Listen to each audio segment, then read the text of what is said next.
I started doing workshops and doing groups where I'm getting up in front of others, like outside of the gym setting, and talking about resilience and perseverance and goal setting and vision and taking action.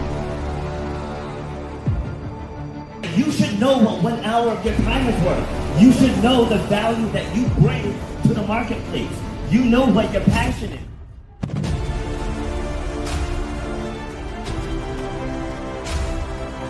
Starts with clarity of vision. If you don't have the clarity of vision, whatever next thing you get, you're not going to see it through because you don't have the clarity of vision. So the point of my pain was being told you will never run or jump again. And all that stuff, I was like, you know what? Like, I want to be able to take this even bigger. If you know why you do what you do, you have to know how to charge for what you do. That's how you're going to change your life, and that's how you're going to leave a legacy for your children and your family. You got to know your worth.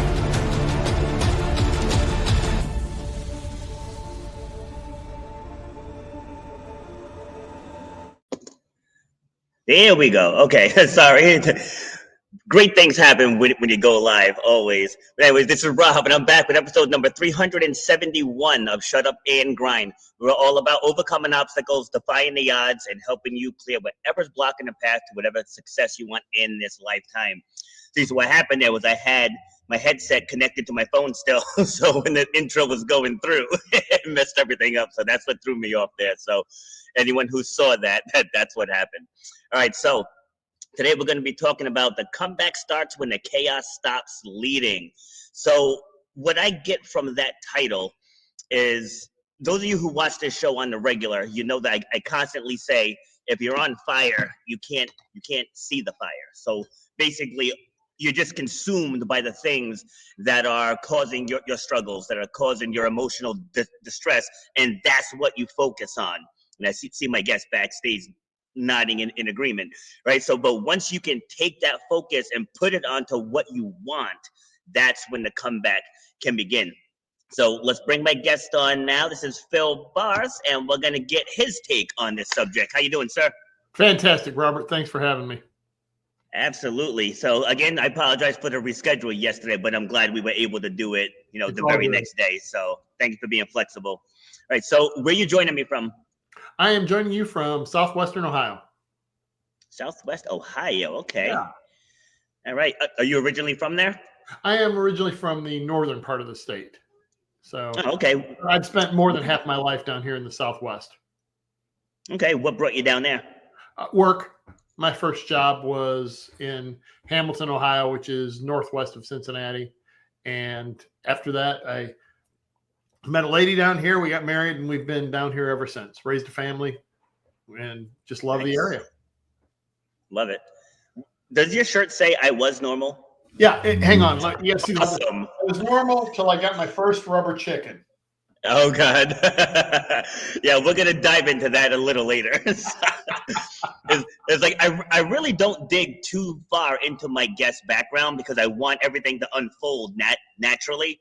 But I saw your picture with the chicken. I was like, I have to know a little bit about that. But like I said, we'll cross that bridge in a bit. So first, how would you describe yourself at your core? At my core, I love people and I want to help them. And that drives a lot of the actions I take. I don't know that I was born that way, but I think as I've grown up and grown older, I realize that helping people achieve their dreams is how you make the world a better place. Great answer. Great answer. Like I do this. I host another podcast. I'm a speaker, and I manage a gym. Like I'm sitting in the gym now. Like there's a lot of things I do, and people always say, like, how do you juggle all of that? I was like, because people depend on me. Like in everything that I do, it's to better the lives of other people. So when you're in that space, it doesn't feel like work. So what is your take on that? I agree with you 100%. I'm a keynote speaker, an author, and I love what I do. And I love the fact that I get to go to really great places around the world and speak. But I think what I love more than that is the connecting with the people afterwards and Mm. having people. I had somebody come up to me at an event last year in Vancouver, and she said, I saw your event in Albuquerque the year before, and you made a difference in my life. I decided I was going to go for my big, bold, brilliant idea, and I did it, and I accomplished it, and thank you so much. And that just warmed my heart. Yes. So I was actually a guest on a show 2 days ago, and the guest asked me, like, was there a moment where you knew that you were called to do this? And in 2016, I was an opening speaker on day 2 of the Fit Ranks World Conference in Las Vegas. And after my presentation, it was titled "Becoming Who You Were Meant to Be." And after it, these three people, a couple and one of their brothers, came up to me just in tears, like in tears. And we had some much bigger name speakers there that weekend too. I was just scratching the surface, but that's when you realize it's not about your fame; it's about your message. You know, if your message hits the right person, that's what makes this all worthwhile. And people who are like afraid of public speaking, it's just because you don't have your message dialed in. You know, so how did you get into the world of speaking?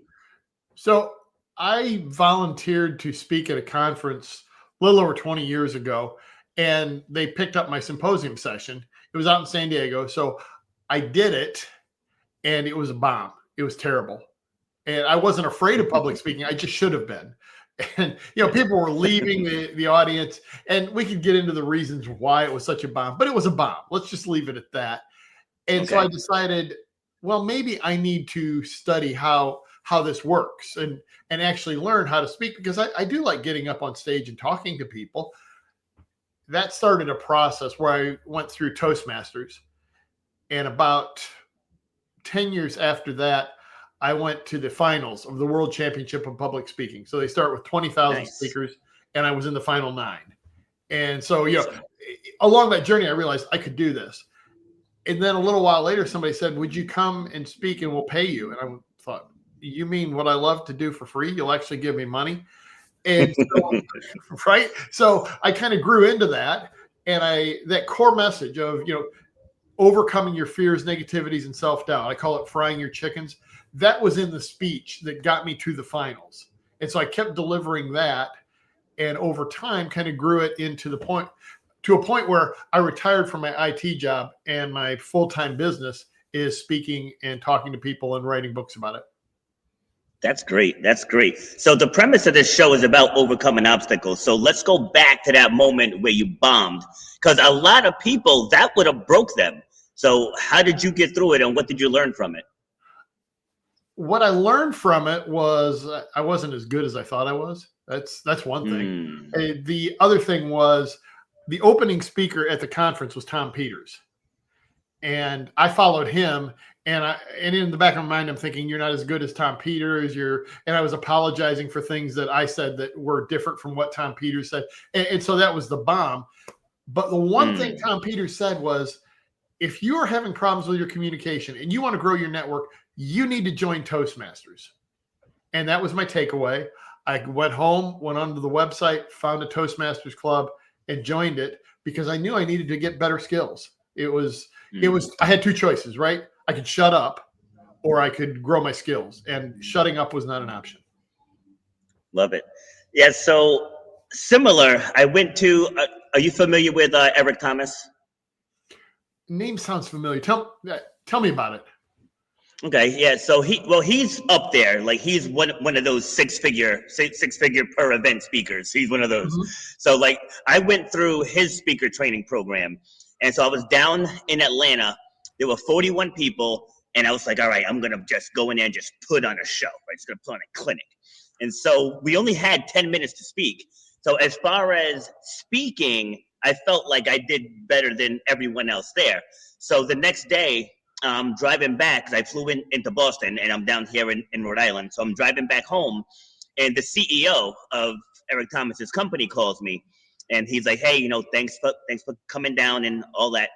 And then he fast forward, he says, you were far and away the most polished speaker at the event.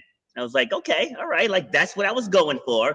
But then he hit me with the truth bomb, and he said, but you're my most frustrating type of student. I was like, okay, I'm all ears. Like, I'm listening.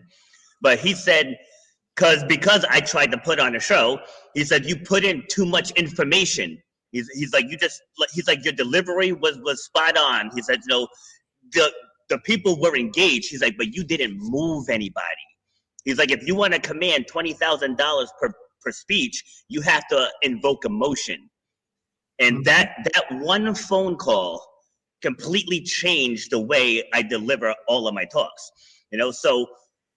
So you said joining Toastmasters was your biggest takeaway, but what were a couple other takeaways from that moment? Okay, so and what you said is so good. The too polished, because I started competing in Toastmasters speech contests, and every time I practiced, my wife said, you're going away from your normal conversational style and you're becoming speech man and speaker man. And I'm not hearing you.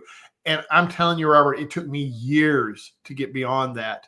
But I've done some events this year, and the lady came up to me afterwards and she said, we've had other speakers in here and they're just so polished, but they don't make a point and they don't make an impact. You were genuine and you made an impact. And I'd like to tell you I figured out how to do it. I think I just eventually stumbled into it. I got comfortable enough on stage that I realized I don't need to put on a show. I'm going to have rubber chickens and things like that to make people laugh, but it's just going to be my natural style, and people connect with that. And the other thing that you mentioned, I was so guilty of. It's like, I can speak a little faster and get one more point in there. And I had a speaker coach that said, when you crowd the information in, you crowd your audience out. Yes. So I've learned to hone it down to the point. Yes, and believe it or not, right, we're both speakers, but one of our most powerful assets is silence. Like, I've learned when you put those pauses in, like when I talk about breaking my knee and being told I'd never run a jump again, I'd be like, I was running to the high jump bar and I planted. And then that pause, everyone's like, and then what? Right? It's like they lean right in on it. So I found slowing down, putting in those pauses, it definitely keeps the audience hooked. My sister has a comment here. Yes, it has to be conversational and informative. Yes, absolutely. That's and you can throw in the entertainment too. They call it what do they call that? Edutainment. Edutainment. Right? Yes. Yeah. All right. So explain the chicken thing. How did you get into that? So ignore the phone in the background, please. The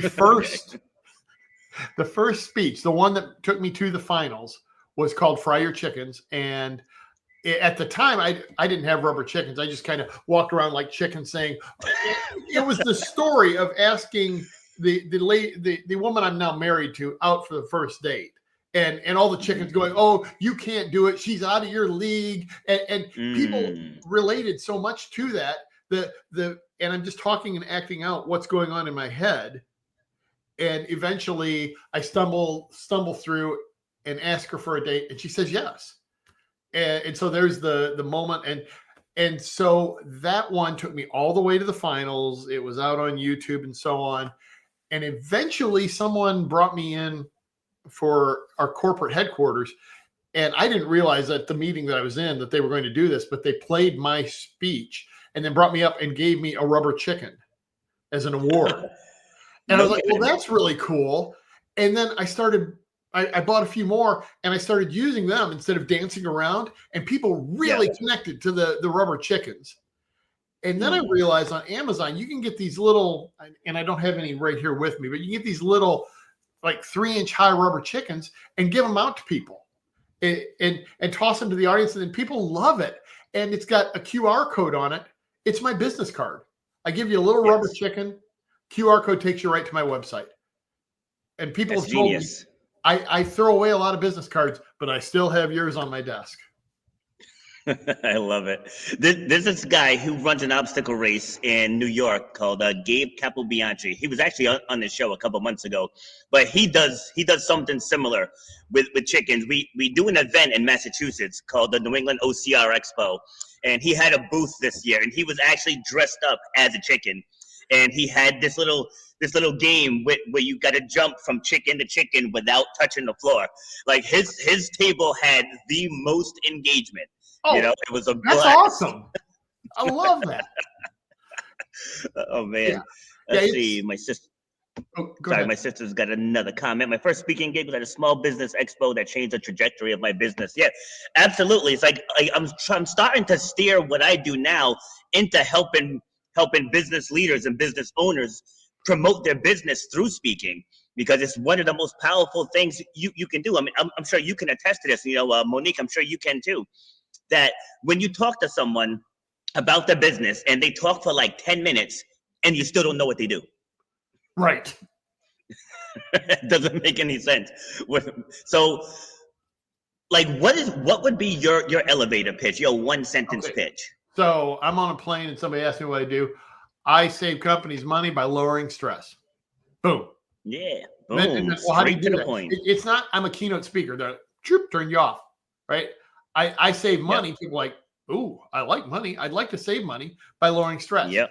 If they ask me the next question, it's the studies I've looked at say the minimum amount that stress is costing companies is $1,900 per employee per year in terms of lost productivity, medical expenses, and so on. So if you've got 1,000 employees, that's almost $2 million you're being cost because of stress. Wow.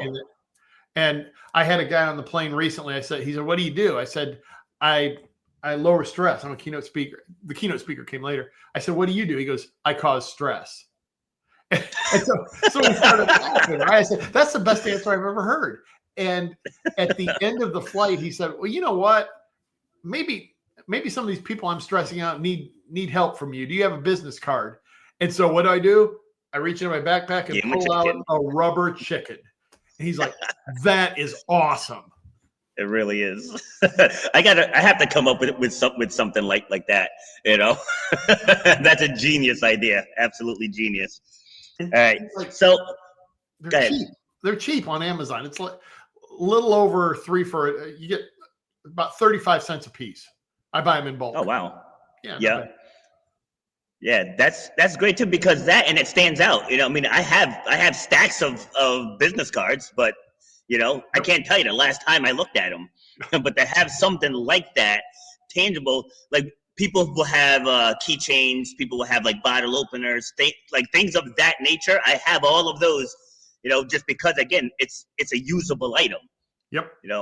And so now, because I watched a part of one of your intros where you were coming out and you were throwing, the crowd was going nuts, right? So how do you feed off of that initial energy?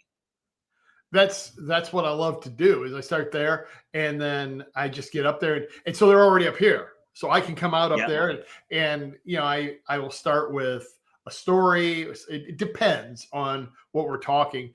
Sometimes I have them introduce me as an international best sort of selling author. And so people are like, what the heck does that mean? and so I said, now the first thing you're probably wondering is, what is an international best sort of selling author? I said, it's like this. My first book was called Great Things Happen Every Day. We put it out on Amazon and it was a free Kindle download for the first 5 days. And in those 5 days, it went to number 1 on the chart for stress management Kindle books that were free. Okay. And so people are starting to laugh. I go, I don't want to brag, but I blew the other 3 out of the water in that category. And so now everybody's laughing. I'm not coming in there going, oh, I'm a best-selling author. Rah, rah, rah. People realize I'm going to be human and we're going to have fun with it. And then we go from there. And then I just start talking. But I hit my goal because I'm helping people lower stress. And it's like this. And I go into the first story and we learn things. And then you always involve the audience. It's like, okay, best answer gets a rubber chicken. Anybody who answers gets a rubber chicken. And they will do amazing answers for a rubber chicken. That's awesome. It's as humans, it's like we're so fickle sometimes. It's the littlest thing. Like I do obstacle races, and I've done 14-mile, 18-mile, 30-mile, and it's like your body's hurting, you're cramping, you're like, I want that medal. It's like I'm put myself through hell for that medal. A t-shirt, a medal, you name it. Yeah, I actually go to people in the back of the room because I come in from the back, as you probably saw in the video. And I say, okay, look, when I come out, I'm going to be tossing rubber chickens. Please stand up and catch them and don't act like you're under fire. Because as soon as a couple people, everybody's like, oh my gosh, He's throwing rubber chickens. I want one. And so you're tossing them up in the air and people are going crazy for rubber chickens. Yeah. Yeah, see, and there's a whole psychology with it too. So I spoke at an event at a local university here. It was for high school juniors and seniors. It was health sciences. It was like a health science expo. So like the Cancer Society was there, the American Heart Association was there. I'm a kidney donor, so I was there with New England Donor Services. So it was the Cancer Society went first. And not knocking cancer, I'm knocking the people who were talking, right? The people who were talking were awful. It was so boring. Like the kids weren't paying attention. They're on their phones. They're talking to each other. So then we go, and our program director went first. Now, to her defense, she had to give stats, but she still could have made the stats a little more fun. Right. So again, the kids were like really not in tune. So I said to our director, I was like, watch this, right? And so I go up there and I said, who here has ever dreamt of being a superhero, right? And then all the hands go up. They'll go, I'm like, who did you want to be? Who did you want to be? And I kept them locked, and over half of them signed up to be an organ donor. And this is, awesome. 16, 17, and 18-year-olds. But yeah, to your point, it's like you got to capture them right away, especially dealing with kids, because kids will drift in a minute. So do you use that same entrance, or do you vary it? If I have spoken before, I'm going to vary it. If I've spoken before at that particular conference, I have to vary it. You only get that once. But if it really doesn't seem to matter the age of the audience. Everybody loves rubber chickens. I spoke at a bunch of teachers to kick off the school year. They love the rubber chickens. Project management professionals love rubber chickens. Spoke in Europe at different events. Everybody loves rubber chickens. So if it's the first time I've been at your event, we're going to open with the rubber chickens, heavy metal music while I'm tossing out the rubber chickens. I think you saw that. My sons are heavy metal musicians. And so I had him do two of them. My oldest son, one of them is the William Tell Overture, or the Lone Ranger theme, whatever you want to call it. The other is the chicken dance. So in the middle, after I get everybody to agree that one of the keys to life is stepping out of your comfort zone, I then say, good, let's all stand up. We're going to do the heavy metal chicken dance. Best dancer wins a book. And they go crazy for it. That's so true. I love it. All right, so let's get to the title here. So the comeback starts when the chaos stops leading, right? So what are some of your best practices for helping people to even realize that they're in chaos? Because some people don't even realize that they're a train wreck. Yeah. So that's the story of my heart attack, right? I had a heart attack when I was in my early 50s, and I didn't realize that. They become gladiators. I love that. I didn't realize that how much stress I was under. So I had a heart attack. They fixed me up, and the doctor afterwards said, you need to manage your stress. And I thought about it. I was in okay shape, not great shape, but okay shape. I didn't smoke. I didn't have a family history, and yet I had a heart attack. And I was fortunate in that the arteries that were blocked weren't like the widowmaker, which tends to kill and make your wife a widow, right? So I was fortunate in that. And what I realized was I was going to have to change the way I approached life and lower my stress. And I would like to tell you that I got out of the hospital the next day and ta-da, I started lowering stress. That absolutely was not the case. I had I was a why baby. Why me? Why did this happen to me? I see somebody smoking and they don't have a heart attack. Why me? And the answer is it doesn't matter. You had a heart attack. You have to change your behavior. So by the start of the year, when I went back to work, I worked for 3 months, and then I had promised my wife that I would take a week off every 3 months.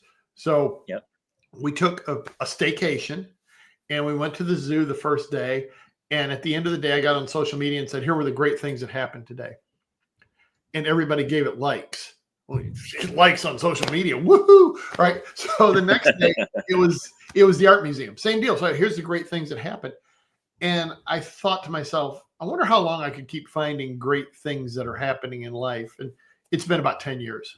and you just keep Nice. finding them. So I had to train my brain, right, to shut down all of the stressors, to shut down all of the negativity, all of the sarcasm, that sort of thing, and look for what was positive in life.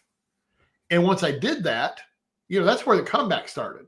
And then the next step is I got to tell people about this. This is really powerful. I want people to get the benefits of a heart attack without having clogged arteries. That's a great spin. That's a very, very great spin. If they didn't hurt, I'd be like Oprah, you get a heart attack and you get a heart attack. But it's like, here's what I learned. If you can see yourself right here, look at the benefits of just looking for what's good in life and making a few simple changes. And don't be afraid to be different. Like I hear all the time, well, that's what everyone does. Well, that's what everyone does. Okay, but that doesn't mean that's what you have to do. Right? It's like you have to set your own boundaries and you have to decide what you no longer will tolerate. Like I have my own very firm boundaries. Like if someone asks me to do something, if I don't want to do it, I'm not going. Like it sounds like it could be mean or selfish or whatever, but it's like I got one shot at this life. I'm 51 now. You know what I mean? So it's like I want to do the things that I want to do, and for a lot of people, that's very, very hard to do. So they end up doing things that they don't want to do constantly, and it just builds and builds and builds and builds and builds. Next thing you know, they've lost their identity. Yep. And I had some of that. I love a quote by Gary Vee. Somebody asked him, say something that'll motivate me. And he said, you're going to die. It's a limited time you're on the planet. You are going to die. So do you really want to do this particular task and give up some of your precious time? We can always get more money. We can't get more time. So that is the most important thing. I love hearing you say, you got to say no. Do you want to do this? Yes. I'm not saying it's not valuable. I'm saying I can't do it. And say no right away, because if you say, well, let me see if I can fit that in. Well, maybe. And then all you're doing is one of two things. Either you're prolonging them saying, well, Phil might do that for me, so their timeline gets longer, or you're going to fit it in. You're going to do a half-ass job and nobody's going to be happy. So I'm a big believer in what you said. Say no to the things that you need to say no to. Yep. Yeah. Hey, Monique said, to the point, laughing my butt off. Yeah. So, I mean, I've been there. I've been there myself plenty of times. Just like where I really started forming my boundaries was when I went through the kidney donation process with my sister. Like that was where I really felt my mortality, and from that moment on, I was just like, you know what? I'm scheduling my life. And then if other things come in, if I'm available, I will be there for you. If I am not available, I cannot be there for you, outside of, a funeral. So, but that's that boundary that I set, and that works for me. For other people, like they're just people pleasers, and I'm sure you've worked with people pleasers. So how do you get people out of that mindset? I mean, I was one. I had to have a heart attack to get out of it. Yeah, I think that quote, "You are going to die." If I'm lucky, I got about 30 years left on the planet, and all I need to do is think about our oldest son is 30. And from birth to 30 went like that. I mean, just boom. Yeah. That time is going to fly. So I really need to focus on what's going to make a difference in, helping people and not doing things that aren't going to matter. Yes, absolutely. So what is when you hear the word clarity, what does that mean to you? Clarity means I know exactly okay. Here's my definition. Clarity means I know exactly what the next step I need to take on the journey is. I am exactly clear on when I need to do it, what I need to do, how I need to do it, and so on. But I make it the next step, right? If I'm going to sit down right now today and I'm going to write a book, I don't know every single step. And it's silly to say, until I'm clear on the whole thing, I'm not going to write the book, because you'll never write the book. I mean, I spent years with that mindset going, well, I got to, if I'm going to leave Cincinnati, Ohio, and I'm going to go to California, I don't need to know where I'm having lunch in Oklahoma. I need to get on the road and go west. And that's the next step. And if I see a sign that says "Welcome to West Virginia," I know I went the wrong way. Turn around. But you take action, and you're very clear on what the next step is that will get you closer to the goal. Because when you get there, then the fog's going to lift, and you can get clear on the next step. So that's part one. Part two is it's down on in my office on my whiteboard, my mission. And it is to make people laugh, to help people lower their stress, to live a life with my loved ones, and to give the credit to God. Awesome. And it's on my phone. Awesome. My phone's great. Just great.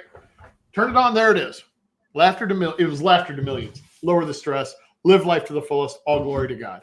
Every time I pick up my phone, there's my message.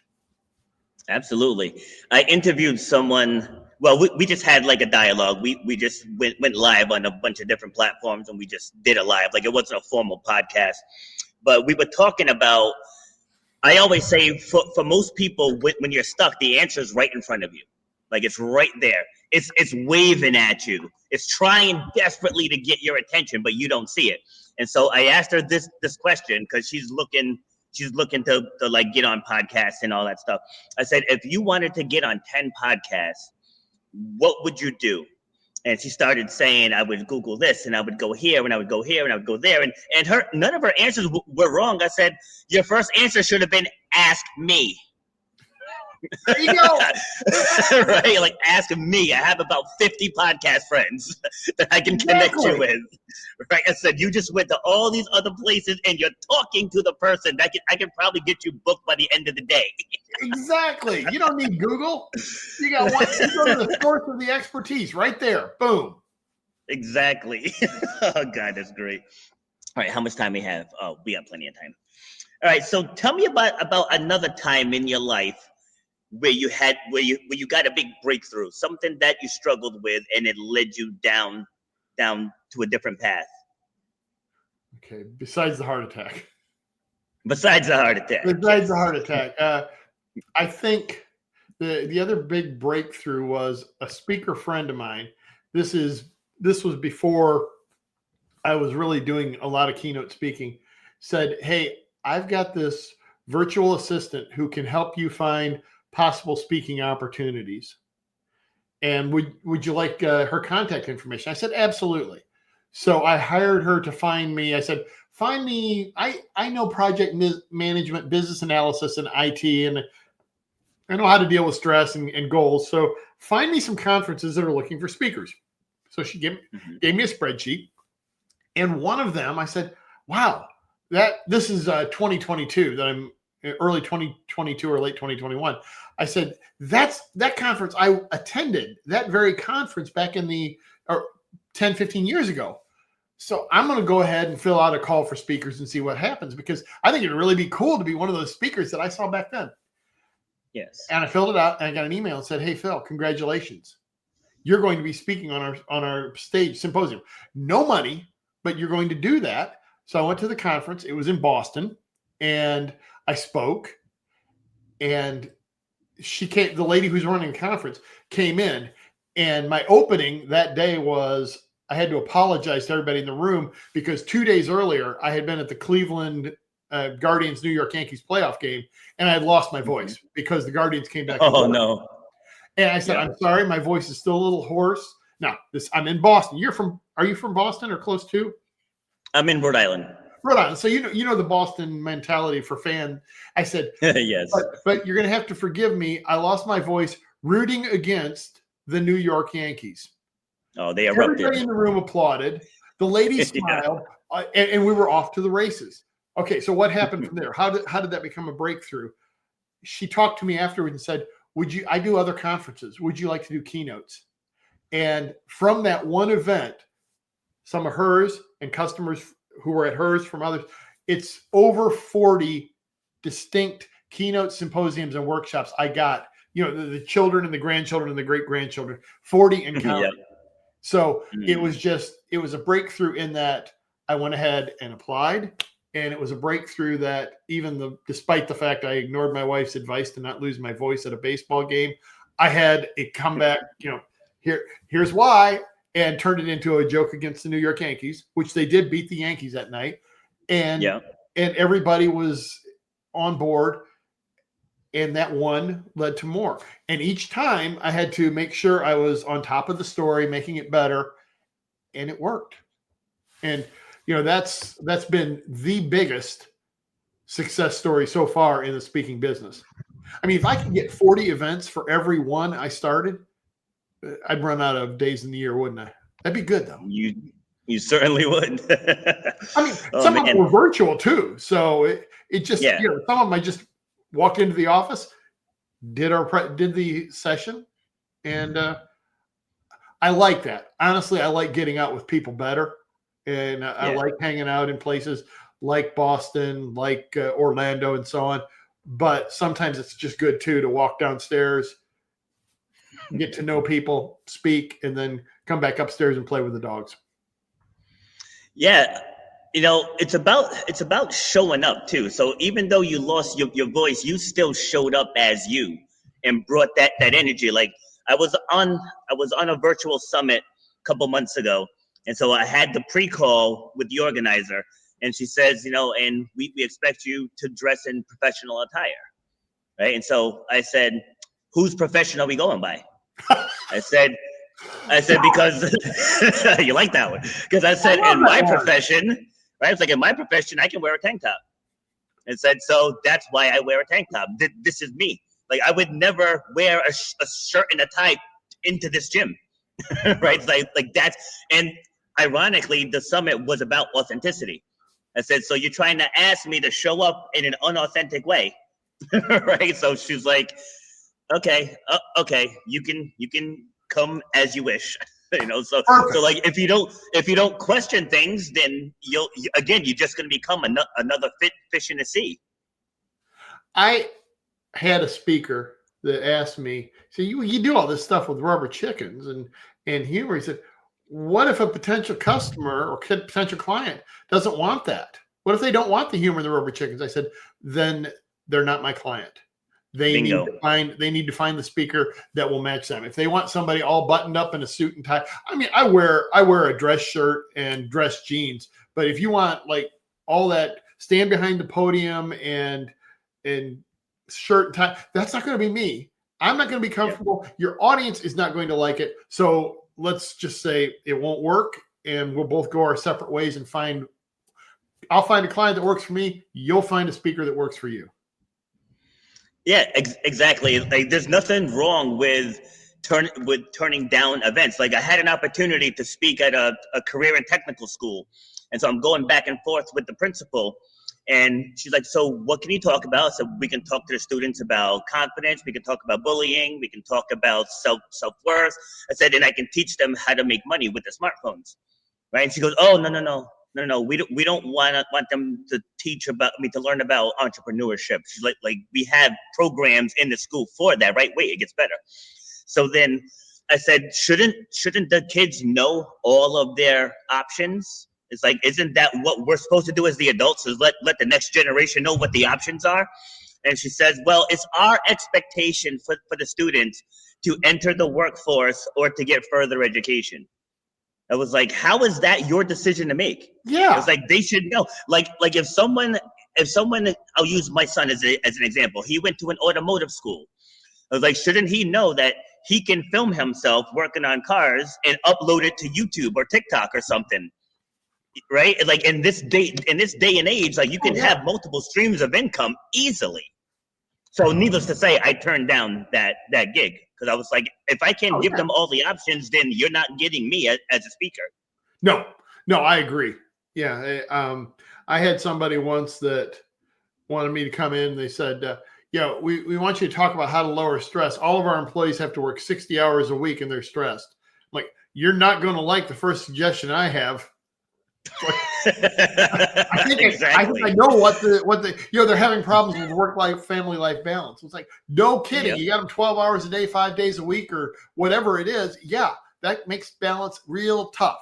So it didn't work, and I was happy to walk away from that one.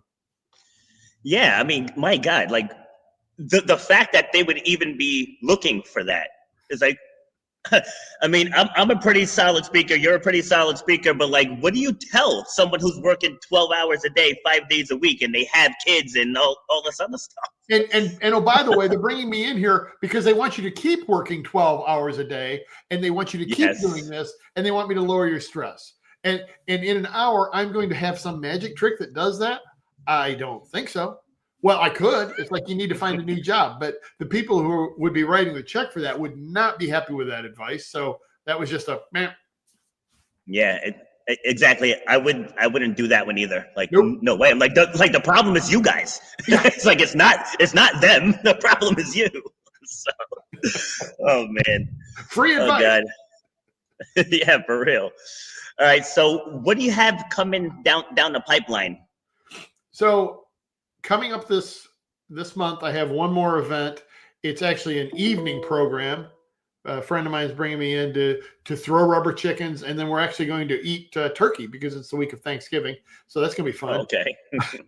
I have a couple of virtual sessions next month in the Global International Business Analysis Conference, something like that, virtual. So I am actually done traveling for the year. I love this business because in parts of the year and normally the second quarter and the first half of the third quarter, first half, I travel a lot.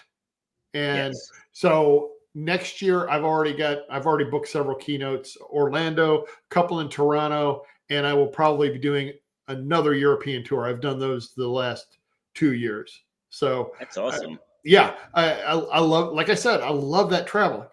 I am getting paid to take vacations with my family in Europe, speak a couple days, which I love, and then get to see parts of the world we've never seen before.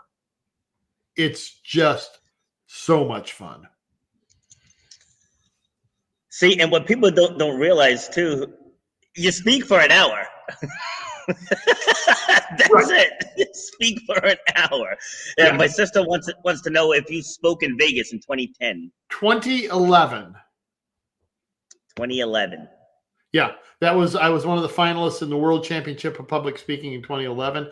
I was supposed to go back in 2015, and that's 1 week before I would have gone back to Las Vegas in 2015 was when I had the heart attack. So that was the pivot moment. Yeah, she said she remembers attending a conference in rubber chickens. I didn't do rubber chickens back then, Monique. I danced around with a chicken. So yeah, that was the rubber chicken started around 2015. Oh, okay. But Monique, good stuff. Monique, follow me on LinkedIn, and you will. I'm sure I'll be at a conference somewhere in your area, and I will give you like a special glow in the dark rubber chicken. It's a thing. Yeah, Monique, you're in New York still, right? I know, like my family members are moving over the last few years, but I think she's in the New York area. Yeah. But when she responds, I'll put it up there. Yeah. Y'all follow me on LinkedIn and come to one of my events and say Robert sent me, and I'll give you one of my Fry Your Chickens books. Awesome, that's good stuff. So, about the book, how did the book come about? So the book was 7 different ways to get the chickens inside your head to shut the cluck up. And again, Robert, we talked about this earlier on. It's like, if you wait for it to be perfect, you're never going to write the book. And I had collected material, but I wanted to wait for it to be perfect. And what I did was I said, December of last year, I said, March 31st of 2025, this book will be done. All right. That's clarity. That is a clear goal. Yeah. So, and then here's the best part. I put it on social media.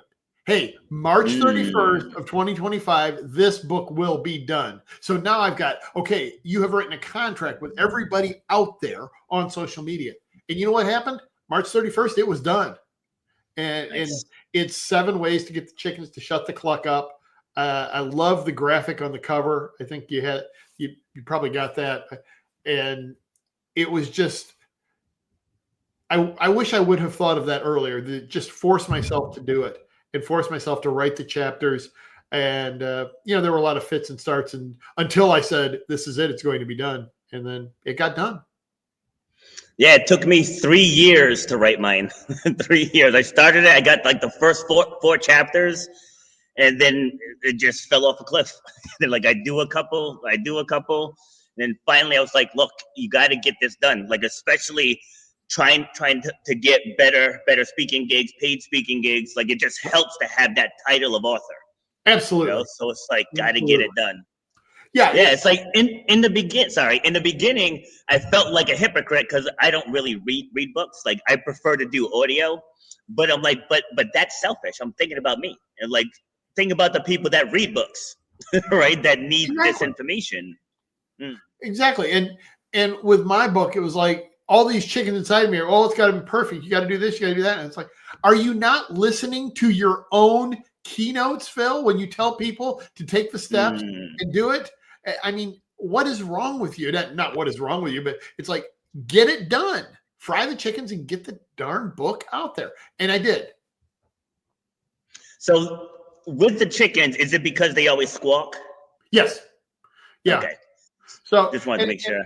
I kind of fell into it, right? So the speech that got me to the finals, I titled it, and so they introduced me, Phil Barth, with the speech, and everybody in the audience is, what the heck is he talking about, right? And so I get up there and say, look, you've got big, bold, brilliant ideas, like a book. I didn't say that, but you've got big, bold, brilliant ideas, but something's holding you back, something inside. It's a flock of chickens. Today, I want you to learn how to take those chickens out, put them in a pan, and fry them. 30 seconds in, the audience is just busting a gut laughing because we had this little inside joke with the title. Boom. Now we've done that. And then I start telling the story about, being afraid to ask my wife out, but in the end, married, 3 kids, 3 dogs, etc. Yeah. My sister says writing books helps. I believe she just published one too. Oh, awesome. So she's gonna be the 3rd author in the family now. Because my other sister wrote one, I wrote one, and now she has as well. I love it. So that's awesome. Yeah, I mean, God, we could talk all day about this topic. Like I started one before about, would you let somebody disrespect you to your face? And they're like, no. Like, would you let somebody talk down to you? Like, would you just win around the room? They're like, why do you do it to yourselves? Yes. Right? Why do you do it to yourselves? Like when people always ask me about the title of the book and the podcast, they're like, why do you go around telling people to shut up? I said, no. That's not what it's about. Like people need to shut up those voices inside. So like the same exact message as you. Just different avenues, but right. The point is the same. The point is the same. Like you want to do something, go. It doesn't have to be perfect. Like just get it done. This background right here is probably my 7th background. Like it's okay to make changes, right? It's Absolutely. Okay. There's nothing wrong with it. My first episode did not flow like 371 today. Those first couple. Had no direction, didn't really know. I didn't really have a central theme. I didn't have any of that stuff. But I was like, if you're going to do this, you need to just do this. And yes. Like, that's what I always want the people who watch this show. That's what I want their takeaway to be. Just get going. So I'm going to give you a final word here, and you can tie in whatever you want to tie in. If there's something that you didn't get in, it's like I don't have a hard out. So if you want to take 5 solid minutes and say whatever, go right ahead. No, I mean, I can't. We're saying the same message in taking 2 different routes to get there. But yeah, get out of your own head. There's a reason why Nike's slogan isn't just sit on your butt and plan all day. It's just do it. Take the action. Action makes you feel so much better. Taking a single step in a direction, even knowing what the next exact step is and getting that clarity that we were talking about, that's going to lower your stress. And then you start doing things that lowers your stress. The more you, I think it's Newton's physics, right? A body in motion tends to stay in motion. So get moving. Yep, absolutely. Yeah, my sister just added another one here too. That once you start, you grow and make changes. Absolutely. Yep. It's like I said when I was guesting the other day, I said, what the hell did I say? I lost it. I know I read my sister's quote and then I lost it. What did she ask me? Can't end the show on a cliffhanger. All right, never mind then. So we'll just end on with what you just shared. So, that's what I wanted to say. Yeah. So about that, how you just said the two different avenues, right? So I do panels, and we'll have anywhere up to 7 of us, because like I usually invite 6, and sometimes all 6 actually come. So there'll be 7 of us. But we take one topic, like this one was embracing vulnerability, and we all roundtable that one topic, just cool. so people understand there's not only one way. You know, like some people will love my style, some people may hate my style, like some people may not want you screaming and throwing chickens around, right? It's like, but there's so many events out there. It's like you don't have to sell your soul to get a gig, right? You know, it's like you want to get in front of that right audience, you know, right? You want to add anything to that? No, you said it. You said it really well. Get in front of that audience and rock and roll. And do your thing. All right. Well, let people know where they can get in touch with you. philbarth.com. www.philbarth.com. That has the links to my socials. I'm on LinkedIn. I'm on Facebook. I'm on YouTube. But all the links are right there on the website. If you want to book a call to talk about, hey, I've got an event where we'd like to see if you're a fit, there's a link right there to book a call, and love to hear from you. If you want to just leave me an email, you can do it on there and say, hey, heard you on Shut Up and Grind podcast. Really liked it. Thanks so much. Anything, just philbarth.com takes you to wherever you need to connect with me. And I'd love to hear from everybody. Awesome. Well, thank you very much for taking the time to come out and share. This was a great show. We could probably talk for 2-3 more hours about this stuff. We could. All right, just don't sign off yet, though. All right, thanks.